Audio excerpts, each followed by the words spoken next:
বাংলাদেশের ছাত্র রাজনীতি দেশের রাজনীতির অন্যতম প্রভাবশালী অংশ হিসেবে দীর্ঘদিন ধরে আলোচনায় রয়েছে। ভাষা আন্দোলন, গণ অভ্যুত্থান এবং স্বাধীনতা আন্দোলন সহ দেশের বড় রাজনৈতিক ঘটনাগুলোতে ছাত্র সংগঠনগুলোর ভূমিকা ছিল গুরুত্বপূর্ণ।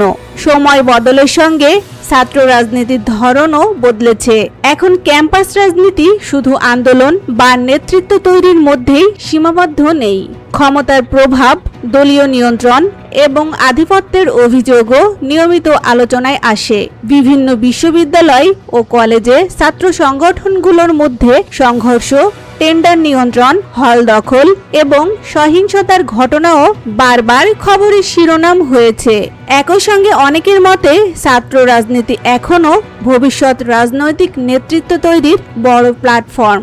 সাম্প্রতিক বছরগুলোতে সাধারণ শিক্ষার্থীদের অংশগ্রহণ, নিরাপদ ক্যাম্পাস এবং অরাজনৈতিক শিক্ষার পরিবেশ নিয়েও আলোচনা বেড়েছে। ফলে ছাত্র রাজনীতি নিয়ে দেশে যেমন সমর্থন আছে, তেমনি সমালোচনাও রয়েছে ব্যাপকভাবে।